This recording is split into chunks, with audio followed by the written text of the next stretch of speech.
Welcome to Monster Chats, presented by Monster VoIP, where we share the tools, methods, and best practices that business leaders use to build new connections, strengthen relationships, and impact sales in organizations of all shapes and sizes. If you have any questions that come up during today's episode, please text them to 424-378-6966. Please welcome the founder of Monster VoIP, your host, Colin Mitchell. On today's episode, we're going to be talking with Larry Levine of Selling from the Heart. Larry and I are going to be talking about authenticity, being real, raw, relevant, and relatable in sales. I'm Colin Mitchell, the host of Monster Chats and the founder of Monster VoIP.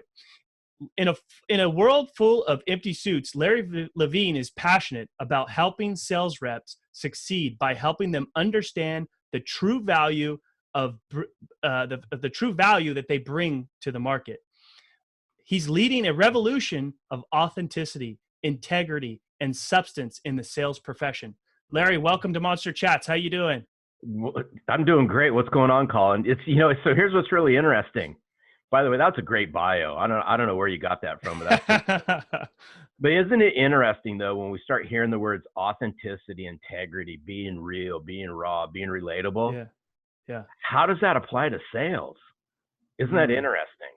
It's almost like goes against what most people have been taught for their whole career, right? And it's sad, and it's truly sad. But that's just the world that most people are used to. Yeah.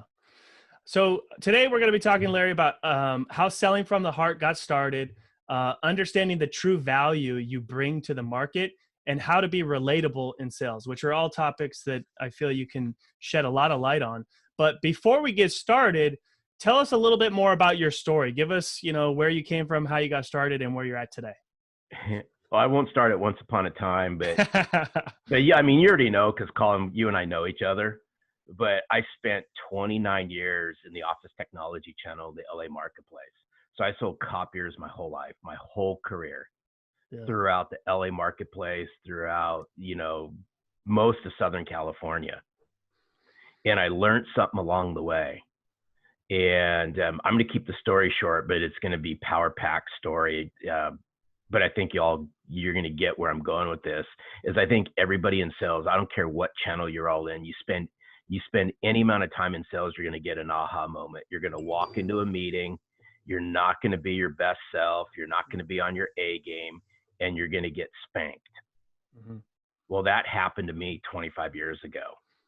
So I had a very successful career in the office technology channel. I bought into a dealership, and then we expanded throughout the LA marketplace. But I had a really unique position is I was their number one salesperson, but I was also a business owner, became highly dysfunctional. Mm-hmm. So that was really interesting. But where the story really takes off is it took me a while, right? Most salespeople have their dream list of accounts they want to get into. Mm-hmm. Well, I had mine. It took me 3 years to get into this company. So here I am in my suit. I got my nice notebook. I got my nice polished pen sitting in my pocket.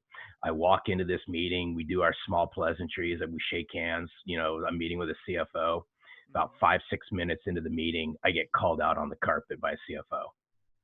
And he asked me to stop in midstream. Now, I don't know how many sales reps would handle that in a good way. I had a choice really quick, Colin. I could say, you know what?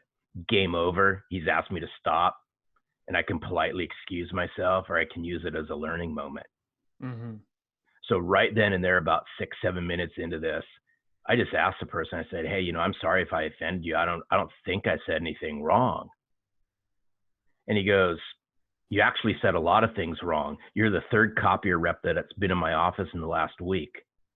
Mm-hmm. I couldn't take it anymore because you all walk, talk, and act the same way. Mm. I go, okay, so let me flip it on you. What would you like to see? And Colin, for 45 minutes, I got schooled by a CFO, best life lessons I ever got. I walked away from that with notes upon notes that I digested, and I told myself it would never happen again. I'd love to have been a fly on the wall for that conversation. But here's what's so Colin, here's what's interesting about it. The guy became a customer of mine. Lifelong friend, still to this day. He lives in the same city I do. I share the story. Him and I laugh our backsides off because he knows what I'm doing now, and I use the story all the time because people can relate to it. But what I did one step farther is I was harder on myself than anybody else was. I took what he said really personable. Because it kind of hit my ego. And you know Mm-hmm. what? Most salespeople have egos, bigger than the size of the Grand Canyon. Mm-hmm. But what I did is I said, you know what? I could be better. And I knew it was never going to happen to me again. I took that story. I went to every single one of my customers and I shared that story with them. And I got even more feedback. And that was the journey that I went on 25, 26 years ago now, that it would never happen if I wasn't the best version of myself, if I didn't bring my A game and showed how much I cared about them. Because quite frankly, most people in sales, the first 5 minutes of that conversation is all about the company, about how great they are, how great their services and so forth. And I'm not here to disrespect anybody in sales. Nobody cares. So take me back to that time for a minute, right? So that was a huge moment for you where it kind of catapulted a mindset shift, right? Is what I hear you're saying. But then how did you take action on that when, people weren't selling that way back then? They weren't teaching that. There was no one to bounce ideas off about how to change your whole sales process around that. Yeah, I share this a lot. I was on more dysfunctional sales teams with more dysfunctional managers than anybody was. And I go, you know what? I was really observant. This is even before I bought into a company. And I was real observant. I was watching what people are doing and not doing. And all I did was the complete polar opposite. But one of the things that I learned is, and maybe it's who I am inside of me, is I said, you know what? I can't walk, talk, and act like everybody else. This is what is getting them. It's the perception of people out there. Because I asked my customers and I was in meetings with people, I'd ask them questions. What do you like? What do you don't like about salespeople? Just really simple things. What wows you? Share with me the characteristics of a really great salesperson. Mm-hmm. And I go, interesting. And I started to bunch this all up. I started to internalize it. I started to think about it. I packaged it all up and I made it my own. And I did the complete polar opposite of everybody in the sales profession. And I stuck to it. And yeah, did I have disagreements with a bunch of people? Yes. Did I get middle fingers thrown at me? Yes. Did I get daggers thrown at me? Yes. Did I get made fun of? Yes. But I didn't care. It wasn't about pleasing my salespeople on my team, that were my team members and all that. It was about me pleasing my customers. It was about me growing the relationships and doing things that no other salesperson was willing to do. And that's basically just giving a rip about the person in the office. Wow. And I'm guessing also you could sleep better at night. Well, so here's the thing. And I was I started to pick up on this.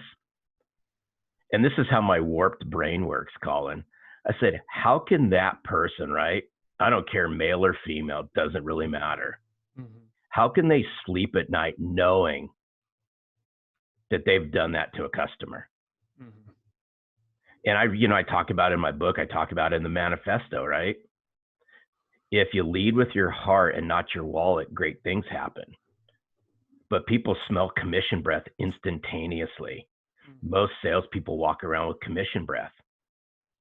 And most people can smell it. I don't have a degree in psychology or none of that stuff. My degree came from the School of Hard Knocks. But people smell this stuff. They smell when you're not saying the right thing. They can smell it. They can look in your eyes. It goes right into your soul, and they can smell that what you're cooking is all about you, not about them. Yeah, just by your body language, your demeanor, your tone, right? There's all these things that they pick up that just know that you're totally full of shit.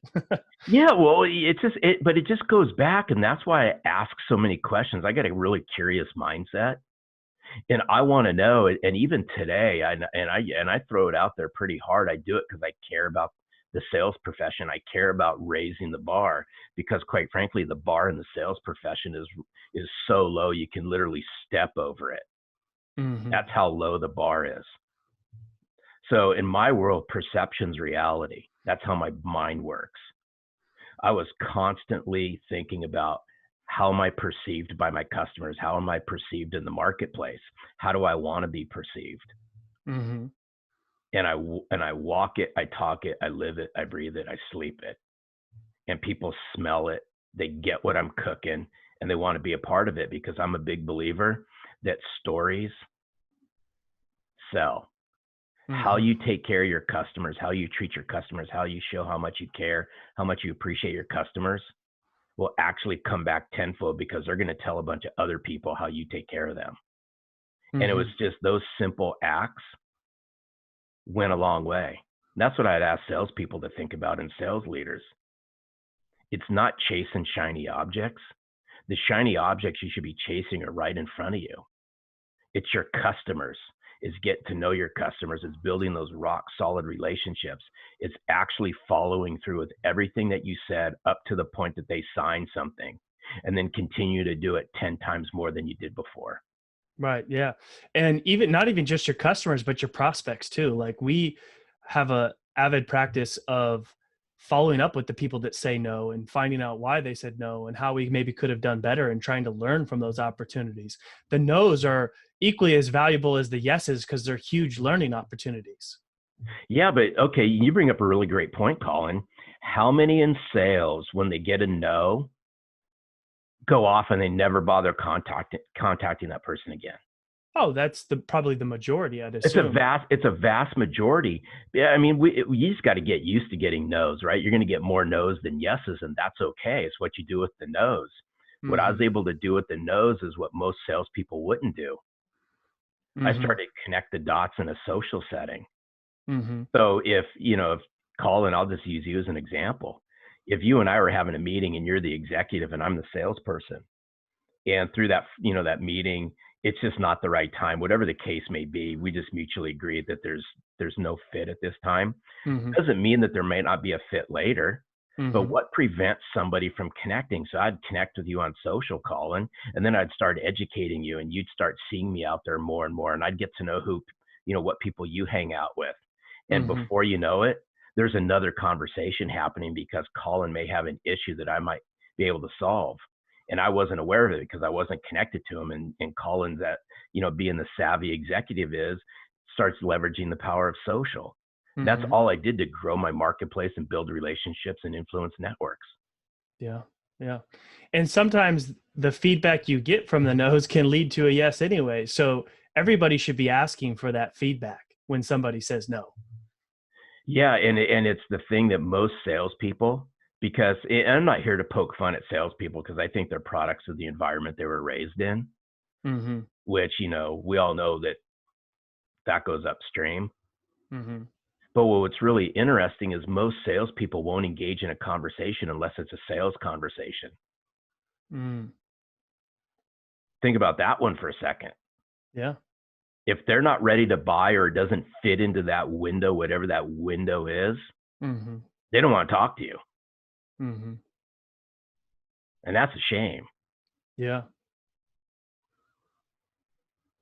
Yeah. Yeah.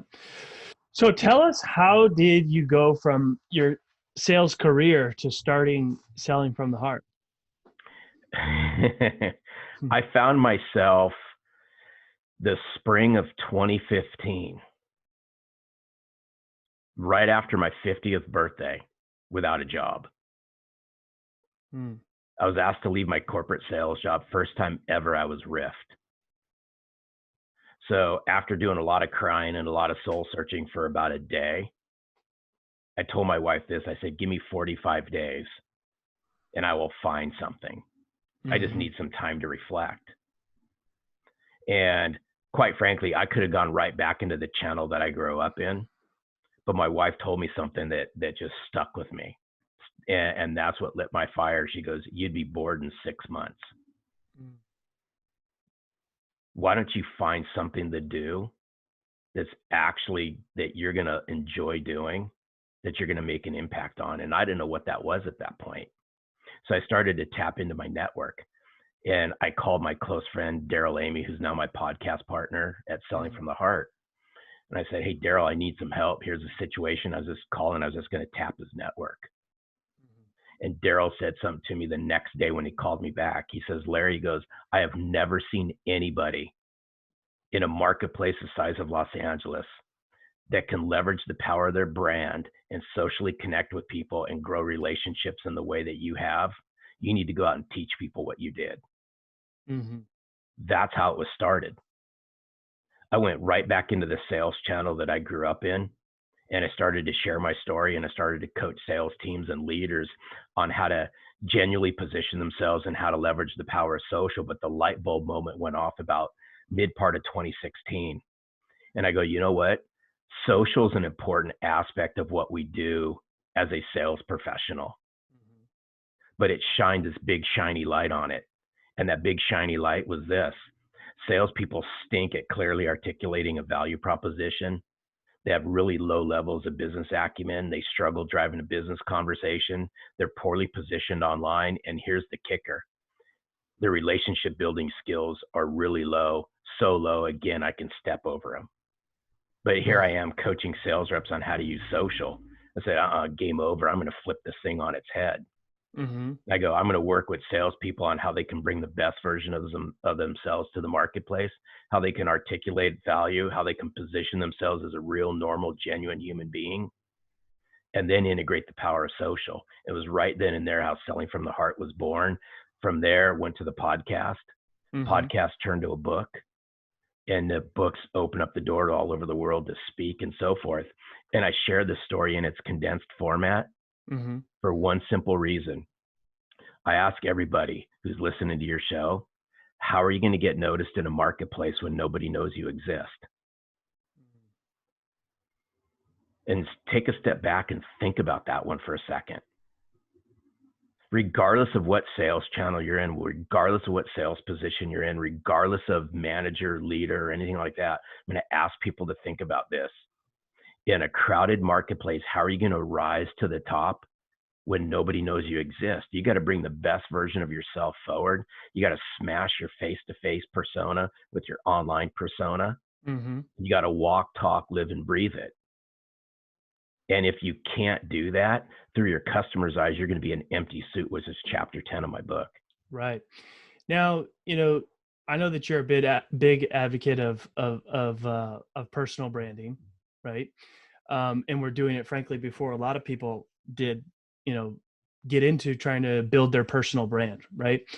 But there's a lot of reps that, they miss the piece, right? Where being authentic, being genuine, really being customer centric, and think that just, dressing up, it's like wearing a nice suit, right? They dress up their LinkedIn profile and start posting videos and think that's personal branding. I always say Armani suits and Rolex watches don't make the person, right? Mm-hmm.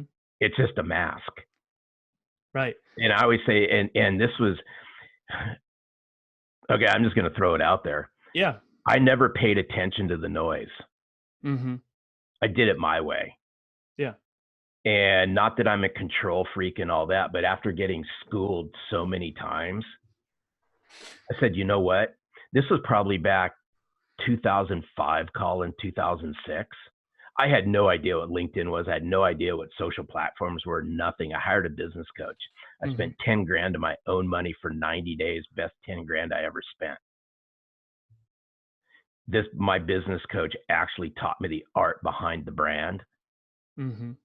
And that's how I did a lot of inward thinking. And I said, yeah, I mean, I still remember it. He goes, if you want to position yourself as the best possible sales professional in your marketplace, it starts with what's inside you.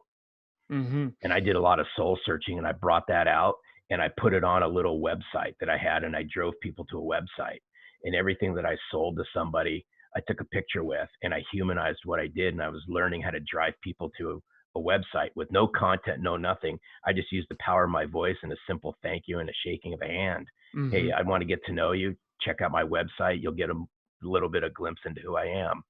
I share this for one simple reason. If we fast forward to today, right? As we're recording this, we're in the middle of a crisis, right? Mm-hmm.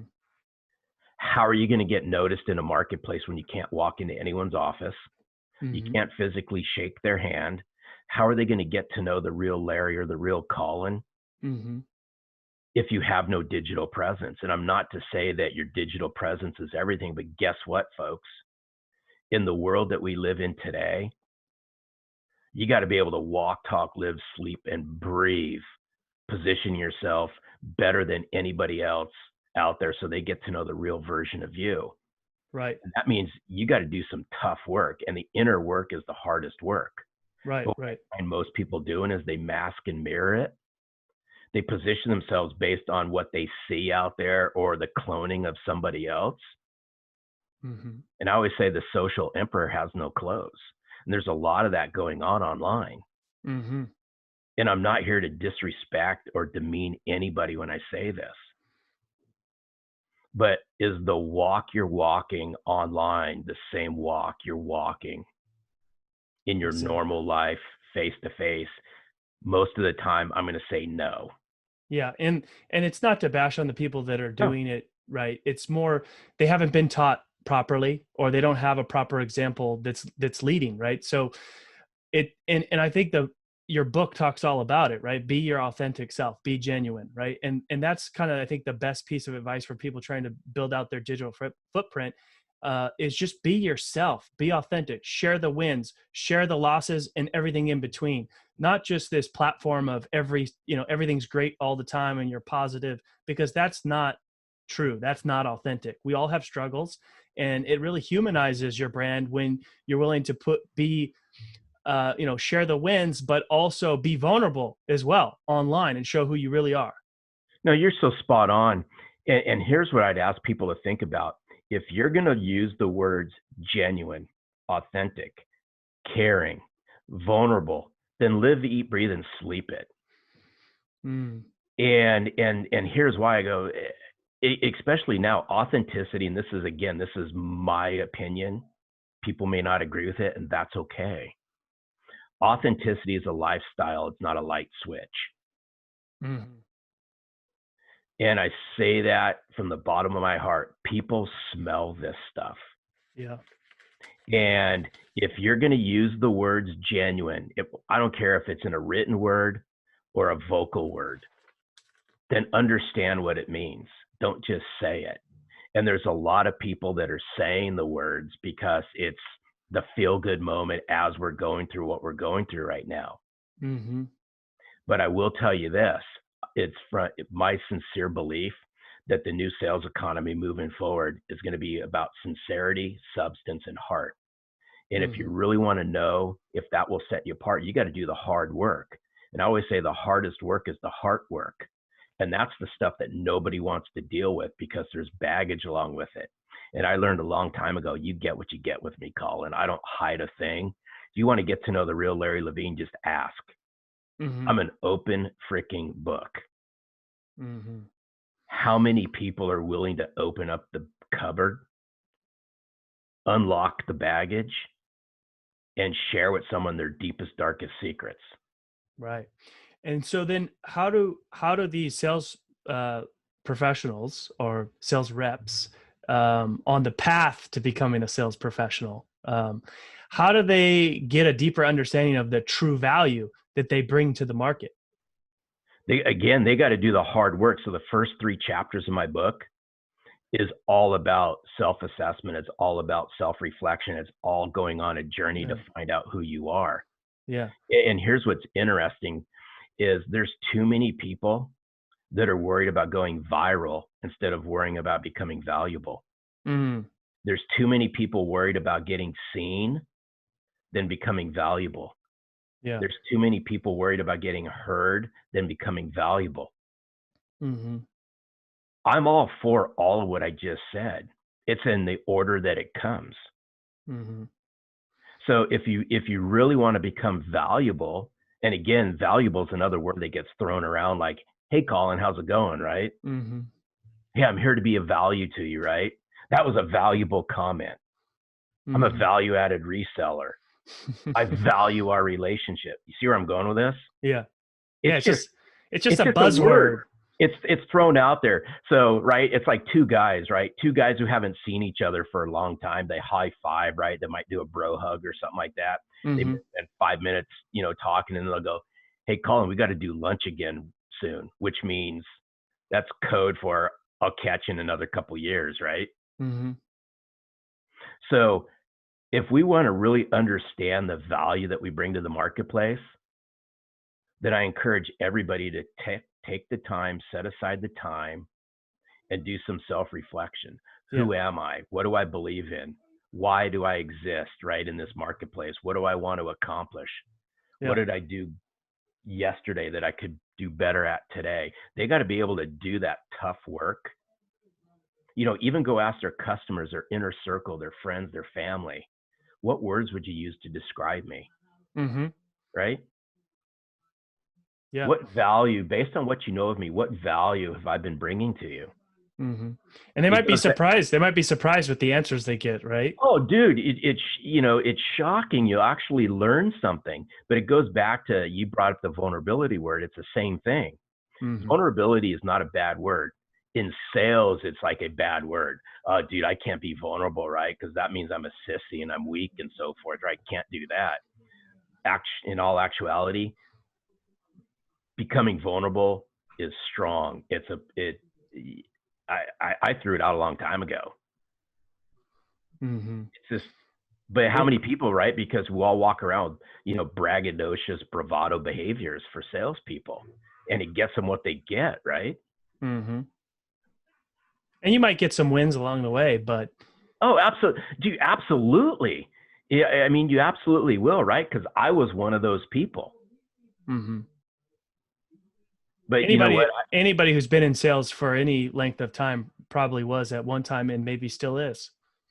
Yeah, absolutely.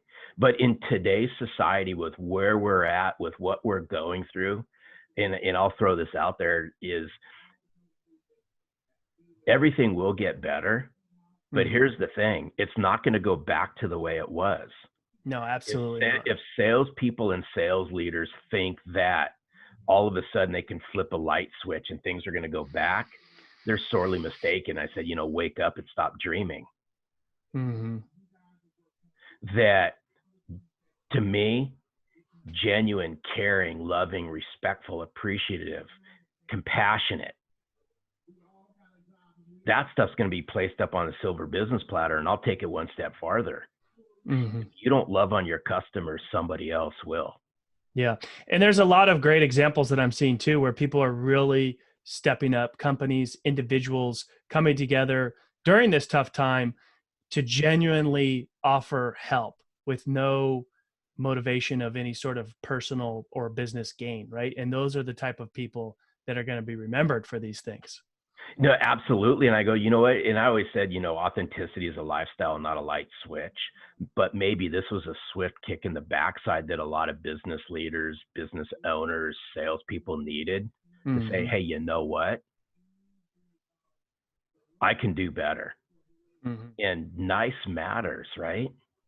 Nice simply matters.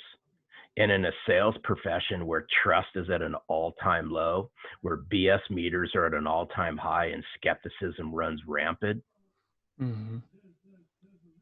this is the stuff that's going to make or break you as an executive, a leader, as a sales professional. If you eat, sleep, and breathe this stuff, and you transfer that passion and emotion and purpose with intention to your customers, watch what starts to happen. But unfortunately, and again, I'm not saying this to disrespect anybody out there, most organizations, most salespeople are babysitting their customers until somebody else comes along that gives them the love, the care, the respect that they rightfully deserve.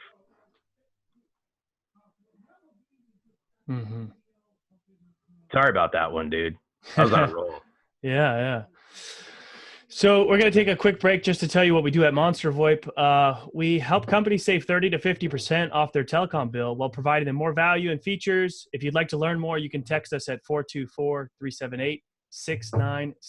We're talking with Larry Levine from Selling from the Heart, getting real raw and deep about things that sales reps can be taking a look at. And you talk about it in the book, right? Is scheduling time with yourself, beginning of the day or end of the day. I know you're an early riser like myself, so you schedule time with yourself in the morning to reflect, right? Tell us a little bit about that. Yeah, I do it every day. I found out a long time ago, Colin, when my brain works the best. Mm-hmm. And my brain works the best first thing in the morning. I try to get the tough stuff done first thing in the morning. Mm-hmm. But I also love going to the gym. Mm-hmm. So I had to try to fit all of this in at the same time. So I found that the only way to accomplish this was to set up routine. And I'm a routine guy. I'm a process oriented guy, is the way I was raised.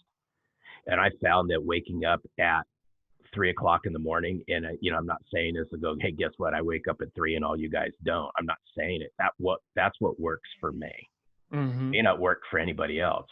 I get up at 3:00, and for 45 minutes every single morning, 7 days a week, I sit in complete darkness. Mm-hmm. And I reflect. I think about myself. I think about what I need to do. And that's that hard work It's that you're talking about. It's the hard work. Now, my wife thinks I'm nuts. She actually thinks I'm nuts. But she's used to it by now because she's been happily married 29 years, so she's used to it. Yeah. But I say this because I'm a big believer that you got to capture and grab the morning. If you cannot capture and grab the morning, you've lost the day. Mm. Stop and think about that one for a second. How many people roll out of bed, roll into the rain locker, grab a banana and a cup of coffee, and they're out the door? Oh yeah. I mean, in 30 minutes, right? Yeah. Yeah. Yeah. I mean, I have a routine in the morning, not quite as intense as yours, but if for some reason something gets left out or missed, it sets the tone of the day. And that's what I learned, Colin. It's that same thing as set up routines. And that's why I said capture the morning. And then, and then I go do cardio and I clank weights at the gym. And then I come home, shower, and I'm ready to go. Mm-hmm. And I get all my tough stuff done before 12:00 p.m. Mm-hmm. And then, but that's just how I've processed the day. Mm-hmm. But I think the best way, and I always share with people, self-assessment, self-reflection, self-awareness is really healthy for you, but you got to dig down deep inside and do it. And if you can't do it in the morning because you're not a morning person, then find that time in that day where your brain works the best. Mm-hmm. And do it, and consistently do it, and do it every single day for 30 days Mm-hmm. and start seeing if you see the changes. You can't just do it for a couple of days and go, what, screw it, right? Nothing's working. I can't get up at this time. I don't have the time to do this, which is all they are is excuses.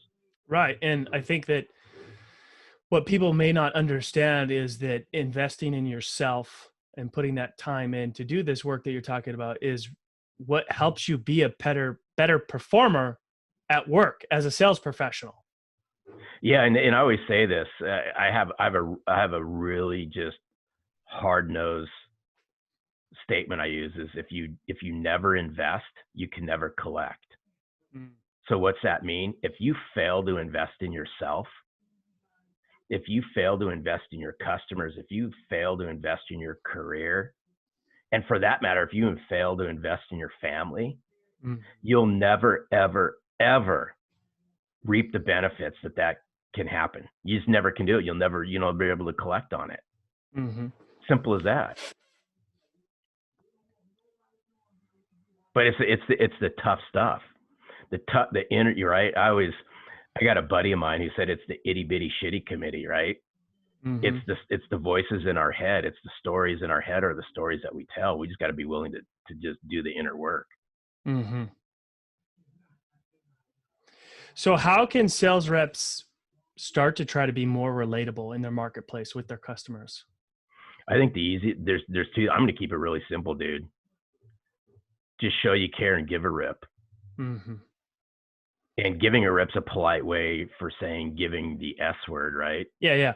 But but just to be relatable is understand their world, show that you care, educate them, help them do better business, mm-hmm. Bring in some insight into their company that they didn't know. Bring some of your network into their world. Bridge relationships. Mm-hmm. Those are simple ways of being relatable. But how many salespeople are really relatable to their customers? I'd say few and far between, mm-hmm. Because there's that barrier there, right? There's that roadblock. Remove the roadblock.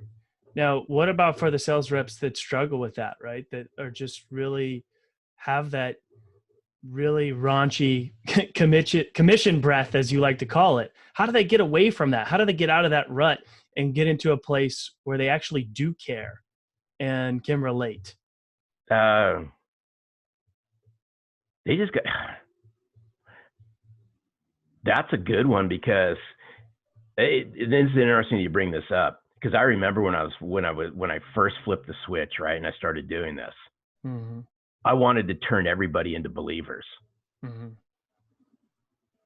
And that was hard, because I beat my head against the wall. And you and I, before we started recording this, we were talking about some of this. Yeah. There's people that truly believe in their heart my message, and I want to make them better. If you don't believe, you don't believe, right? Yeah. And there's only so much I can do. Yeah. And sometimes people have to find it out for themselves, right? They're going to get an aha moment, right? I had my aha moment a long time ago. That was kind of my awakening. But now I'm a firm believer everybody has the capacity in their heart inside who they are to do this. It's a mindset thing. Mm-hmm. So a lot of times I just like working on the individual's mind and getting them to think, what would it be like if you removed all this, right? You popped Altoids in your mouth so it masks the commission breath for a little bit, right? Yeah. What would that look like? Imagine what would happen, right? Mm-hmm. Imagine what would happen if you increase the relationships inside your customer base by 20%, mm-hmm. right? Imagine what would it be like if you changed the course of these conversations. What would happen? And furthermore, just imagine if you were nice, what would happen? And I know you are nice, but nice in a sense where you actually showed you truly cared without deceit, right? Mm-hmm. Without hiding something, without being all about you, without leading with your wallet instead of your heart. Imagine what this would do. And I'm a firm believer in this, Colin. Everybody has the capacity to do this. Mm-hmm. And I have this thing, business is personal. If you can be sincere, compassionate, caring, loving, and respectful and appreciative in your personal life, then what the hell prevents you from doing it in your sales career? Yeah, and I think you mentioned it earlier, right? There's this misconception that being that way in business is a sign of weakness, right? And I think that's what a lot of people have been told or taught for a long time. Yeah, no, and it goes back to, just look at it, right? The Armani suits, the Rolex watches, the sales reps that are driving in Beamers and Mercedes-Benz and sports cars with credit cards maxed out to the guild. Mm-hmm. How far does that really get people, right? That's a poor, lonely soul trying to get accepted because they haven't accepted themselves. That's my whole point behind bringing selling from the heart into the sales profession and pushing my foot on the gas pedal of this. Mm-hmm. I'm not afraid to talk about it. I don't hide behind it. I don't hide behind my emotions, and you get what you get with me. I'm not here to impress anybody. I drive around in a 13-year-old car because I don't give a crap. Wow.